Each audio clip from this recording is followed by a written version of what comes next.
हरे कृष्णा। आप सभी का स्वागत है मेरी अकेडमी में। मैं सृष्टि यादव। तो आज हम पढ़ने जा रहे हैं श्रीमद् भगवद गीता। ये कृष्ण कृपा मूर्ति श्रीमद् ऐसी भक्ति वेदांत स्वामी प्रभुपाद द्वारा रचित जो कि संस्थापकाचार्य हैं अंतर्राष्ट्रीय विष्णु ब्रह्म संघ के इस्कॉन के। तो आज हम पढ़ेंगे श्लोक संख्या 9.30। सबसे पहले हम पढ़ लेते हैं मंगलाचरण, जिससे हमें गुरु की कृपा मिलेगी। 18 अध्याय में, जैसे कि आप सभी जानते होंगे, हम एक एक करके डिटेल में सारा कुछ पढ़ेंगे बाद में। अभी हमारा 9.31 आज पढ़ा जाएगा। हम वचन पढ़ रहे हैं। ओम अज्ञानतिमिरान्धस्य ज्ञानाञ्जनशलाकया चक्षुरुन्मिलितं येन तस्मै श्रीगुरुवे नमः। श्रीचैतन्यमनोभीष्टं स्थापितं येन भूतले स्वयं रूपं कदा मह्यं ददाति स्वपदान्तिकं। वन्देऽहं श्रीगुरो श्रीयुत्पदकमलं श्रीगुरून् वैष्णवांशं श्रीरूपं साग्रजातं सहगणरघुनाथान्वितं तं सजीवं सादयतं सावधूतं परिजनसहितं श्रीकृष्णचैतन्यदेवं श्रीराधाकृष्णपादान् सहगणललिता श्रीविशाखान्वितांश्च। हे कृष्ण करुणा सिंधो दीनबंधो जगतपते गोपेश गोपिकाकांत श्री राधाकांत नमस्तुते। तप्तकांचन गौरांगी श्री राधे वृंदावनेश्वरी कृष्णानुसुते देवी प्रणमामि हरि प्रिय। वंशकल्पतरुभ्यश्च कृपा सिन्धुभ्यैव च पतितानां पावनेभ्यो वैष्णवेभ्यो नमो नमः। जय श्री कृष्ण चैतन्य प्रभु नित्यानंद श्री अद्वैत गदाधर श्रीवासादि गौरी भक्तिवृंद। वो हाथ उठाकर हम महामंत्र करेंगे। हरे कृष्ण महामंत्र। हरे कृष्ण कृष्ण कृष्ण हरे हरे, हरे राम राम राम हरे हरे। रूपाद मंत्र। नमो विष्णुपादाय कृष्णप्रेष्ठाय भूतले श्रीमते भक्तिवेदांत स्वामिनेति नामिने नमस्ते सरस्वती देवी गौरवाणी विचारणे निर्विशेष शून्यवादी पाश्चात्य देश तारिणे। मूकं करोति वाचालं पंगुं गैलयते गिरं यत्र पातं हम वंदे श्रीगुरुदीनतारणं श्रीचैतन्येश्वरं श्रीपरमानंद माधवं। श्लोक संख्या 9.31। हम बाद में समझेंगे अच्छे से।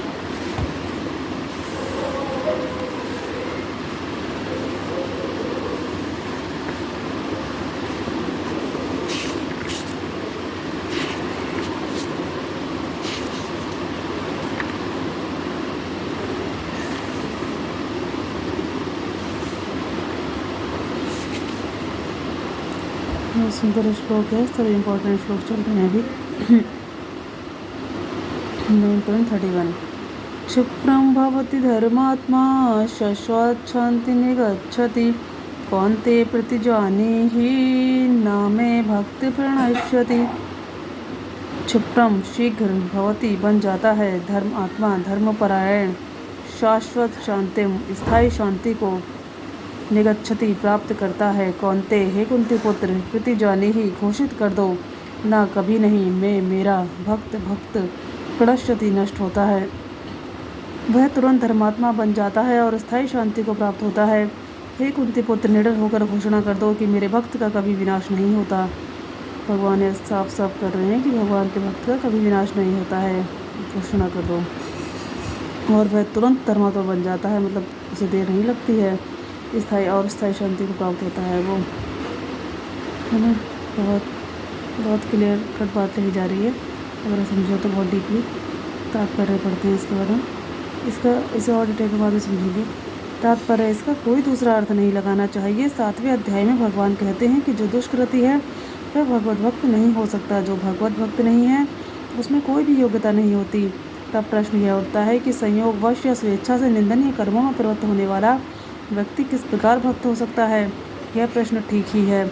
जैसा कि 7वें अध्याय में कहा गया है कि जो दुष्टात्मा कभी भक्ति के पास नहीं भटकता उसमें कोई सद्गुण नहीं होते। श्रीमद् भागवत में भी इसका उल्लेख है। सामान्यतः 9 प्रकार के भक्ति कार्यों में युक्त रहने वाला भक्त अपने हृदय को भौतिक कलमश से शुद्ध करने में लगा होता है। 9 प्रकार के कारण नवदा भक्ति कही गई है, वो जो है दास्यम साख्यम सारी चीज़ें। वह भगवान को अपने हृदय में बसाता है, फलत उसके सारे पाप पूर्ण कलमश धुल जाते हैं। निरंतर भगवान का चिंतन करने से वह स्वतः शुद्ध हो जाता है। वेदों के अनुसार ऐसा विधान है कि यदि कोई अपने उच्च पद से नीचे गिर जाता है तो अपनी शुद्धि के लिए उसे कुछ अनुष्ठान करने होते हैं, किंतु यहाँ पर ऐसा कोई प्रतिबंध नहीं है, क्योंकि शुद्धि की क्रिया भगवान के निरंतर स्मरण करते रहने से पहले से ही भक्त के हृदय में चलती रहती है। अतः हरे कृष्ण कृष्ण कृष्ण हरे हरे, हरे राम राम राम हरे हरे इस मंत्र का अनवरत जप करना चाहिए। यह भक्त को आकस्मिक पतन से बचाएगा। इस प्रकार वह समस्त भौतिक कल्मशों से सदैव मुक्त रहेगा। हरे कृष्णा। तो इसमें बहुत कुछ समझने वाली बात तो नहीं है, ये मतलब नवदा भक्ति की बात कही गई है। हरे कृष्ण महामंत्र की महिमा बताई गई है कि ये जो शुद्धि की प्रक्रिया भक्ति हृदय में पहले से ही चल रही होती है ना, और तुरंत धर्मात्मा बन जाता है, उससे शांति प्राप्त होता है। मेनली यही कहा गया है कि भगवान के भक्त का कभी विनाश नहीं होता। तो अच्छा होगा कि हम सब भक्ति की तरफ बढ़ें। जो दुष्कृति है भगवत भक्त नहीं हो सकता। एक बार थोड़ा सा नवदा भक्ति को समझ लीजिए। ये है श्रवणम, कीर्तनम, स्मरणम, पाद सेवनम, अर्चनम, वंदनम, दास्यम, साख्यम, आत्मनिवेदनम।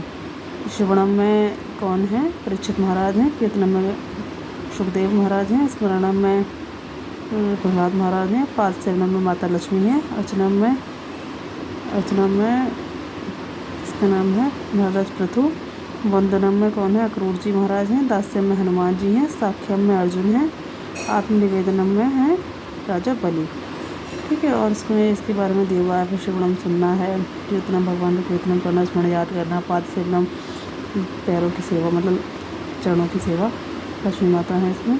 अर्चनम पूजन विधि विधान से पूजन करना। वंदनम भगवान की प्रार्थना करना, स्तुति गान वगैरह। दास्यम भगवान का सेवक बनकर उनका दास बनना।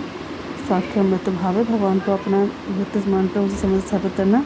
आत्मनिवेदनम पूर्ण समर्पण, अपना सब कुछ शरीर मन सब कुछ भगवान को समर्पित कर देना। ठीक है। तो हरे कृष्ण। अब हम डिटेल में अलग से हम जूम या मीट को समझ सकते हैं, क्योंकि यहाँ के लिए इतना काफ़ी है। और बहुत बहुत धन्यवाद आप सबका समझने के लिए, सुनने के लिए। हरे कृष्णा। सभी भक्तों को मेरे साथ करने के लिए।